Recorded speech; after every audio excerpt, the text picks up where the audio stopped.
প্রথমে অশোকদা আপনার থেকে প্রতিক্রিয়া নিচ্ছি। সিদ্ধারামাইয়া গভর্নমেন্ট রিপাবলিক নেটওয়ার্কের এই যে স্টিং, এটা তারা স্বীকার করলো, তারা নড়ে চড়ে বসলো, তাদের পুলিশ গিয়ে আজকে ভেঙে দিল।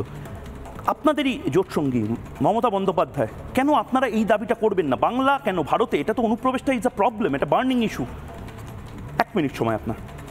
দেখুন, প্রথম কথাটা হচ্ছে যে অনুপ্রবেশকারীদের বিরুদ্ধে ভারতবর্ষের সর্ববৃহৎ সর্বপ্রাচীন যে রাজনৈতিক দল ভারতীয় জাতীয় কংগ্রেসের অবস্থান খুব ক্লিয়ার।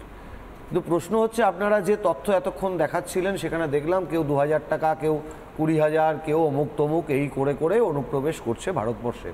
আপনারা ঠিক যেমনভাবে স্টিং অপারেশন করলেন, অত্যন্ত সাধুবাদ জানাই আমি তাকে। এবং আপনারা যে দাবি তুলছেন যে কেন এ রাজ্যে তৃণমূল সরকার এই রকম পদক্ষেপ নিতে পারছে না, এরকম অনুপ্রবেশকারীদের বেআইনি যে ক্যাম্প গঠিত হয়েছে, পাশাপাশি আপনাদের সাংবাদিকতার সততা তখনই প্রতিষ্ঠিত হবে যখন আপনারা এই দাবি সমান্তরালভাবে তুলতে পারবেন যে সীমান্তে দাঁড়িয়ে আছে বিএসএফ, যে বিএসএফ কন্ট্রোল করেন অমিত শাহ, যে বিএসএফ কন্ট্রোল করেন নরেন্দ্র মোদী। অনুপ্রবেশ তাহলে হচ্ছে কি করে, তার স্টিং অপারেশনটা যদি করেন এবং দুধ কা দুধ পানি কা পানি হয়ে যায়। শুধু মমতা ব্যানার্জি কেন করছেন না এই প্রশ্ন তুললে অর্ধেক গ্লাসে জল আছে, অর্ধেকটা নেই বলা হবে। অনুপ্রবেশ বিভিন্ন সীমান্তবর্তী রাজ্য দিয়ে হচ্ছে এবং তার দায়বদ্ধতা কোনোটাই এদেশের নরেন্দ্র মোদী অমিত শাহের স্বরাষ্ট্র মন্ত্রক এড়িয়ে যেতে পারে না। একদম, আমি আরো রিপোর্ট দেখাবো এবং ব্রেকিং নিউজ দেবো, বাকিদের কাছে যাবো। কিন্তু আমাকে একটা কথা বলুন, এটা আমার জানতে ইচ্ছে করছে। সিদ্ধারামাইয়া সরকার যে বুলডোজার দিয়ে একদম গুড়িয়ে দিল অনুপ্রবেশকারীদের বস্তিগুলো, ভালো লেগেছে না খারাপ লেগেছে?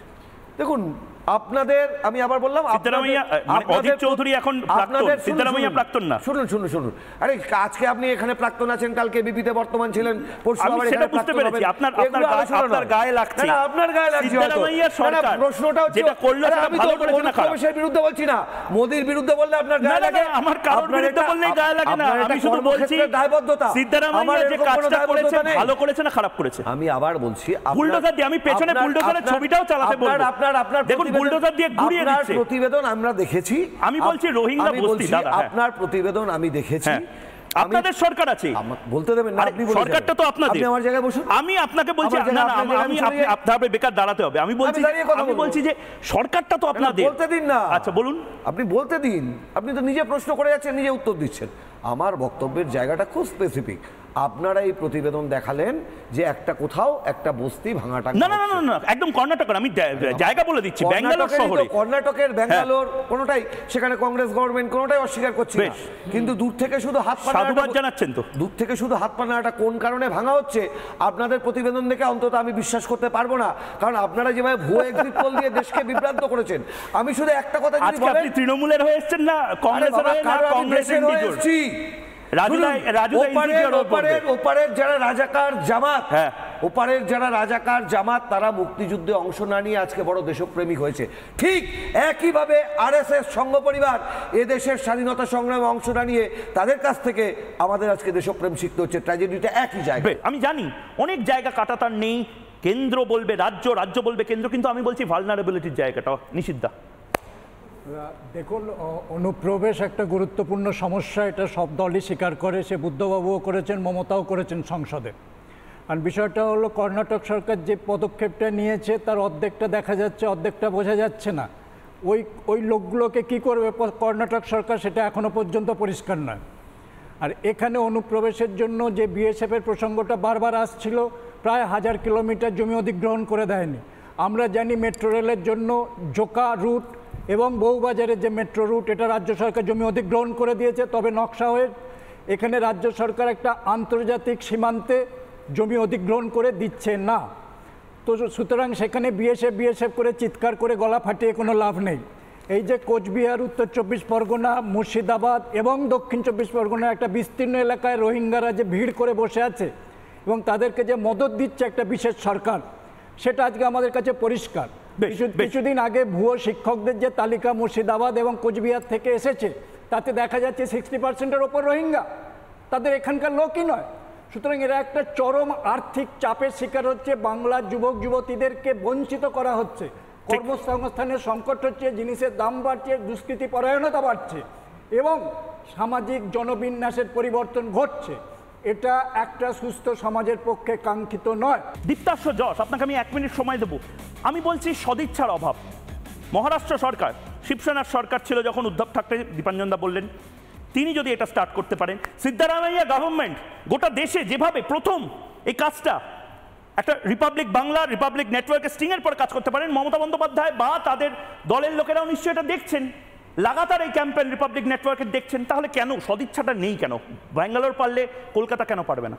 না দেখুন, আপনি কয়েকদিন আগে দেখলেন না 21শে জুলাইয়ের মঞ্চ থেকে মমতা ব্যানার্জি কি বললেন, যে বাংলাদেশে কিছু ঘটনা ঘটছে, ওপারের অসহায় মানুষ যদি এপারে এসে আশ্রয় চায় আমরা আশ্রয় দেবো।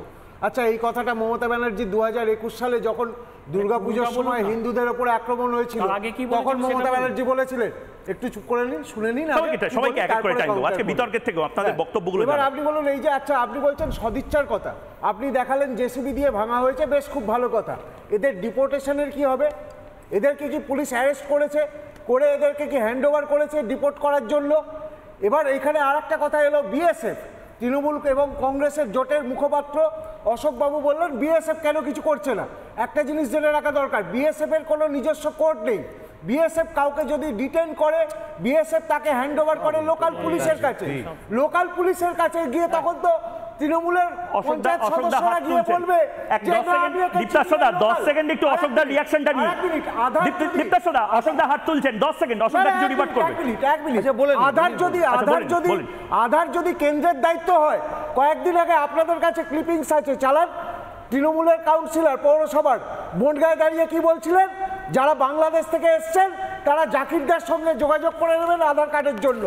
দীপাঞ্জন বাবু একদম ঠিক বলেছেন, প্রথম এলে এখানে দেওয়া হয় রেশন কার্ড। এই বিষয়ে একসময় বিখ্যাত ছিলেন কলিমুদ্দিন শামস এবং এখন নাম অর্জন করেছিলেন আমাদের বালু, যিনি এখন জেলে আছে। অশোকদা 10 সেকেন্ড রিভার্ট করা প্লিজ। 10 সেকেন্ড হবে না, 30টা সেকেন্ড। বেশ, বল। প্রথম কথাটা হচ্ছে যে আমরা জানতাম প্রিভেনশন ইজ বেটার দ্যান কিউর। এখন প্রশ্নটা হচ্ছে মানুষগুলো আসছে, তারপরে আধার, তারপরে রেশন, তারপরে তৃণমূল, তারপরে বিজেপি, তারপরে কংগ্রেস, কিন্তু মানুষগুলো আসছে এবং সীমান্তবর্তী তো ফেন্সিংয়ের কাজ প্রায় 80% কমপ্লিট। ময়ূর কি বলছো? জমি দিচ্ছেন না আরে ভাই, বলুন তৃণমূলকে।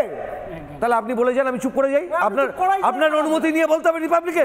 তাহলে আমি উঠে যাই। Then I quit. তাহলে উই কুইট। বলুন। আপনি চলে যেতে বলছেন, ভয় দেখাচ্ছে। ভয় দেখাচ্ছে, বিচ্ছিরি লাগছে আপনার শরীরে, ভয় দেখাচ্ছে। বসে বলুন, বলতে দিন। বিচ্ছিরি লাগছে, শুনুন, মাথা দেখা যাচ্ছে না। বলুন, আপনার থেকে সভ্যতা শিখবো ক্ষমতা নেই। আমি চুপ করতে বলছি, অশোকদা বলে নিন 10 সেকেন্ড, তারপরে আমি বাকিদের কাছে যাবো। প্যাংডং লেকের ওপরে যে সেতু নির্মাণ করেছিল চীনারা, সেখানে যানবাহন চলছে, চীনা যানবাহন 1400 বর্গ কিলোমিটার চীনা সৈন্য ঢুকে গেছে। এটা স্যাটেলাইট পিকচার, এটা এখন ধ্রুব সত্য। যারা এই অনুপ্রবেশ আটকাতে পারে না, আপনার মনে হয় ফেন্সিং এর পরেও কেন অনুপ্রবেশ আটকাতে পারছে না, এই প্রশ্নটা করুন। বেশ।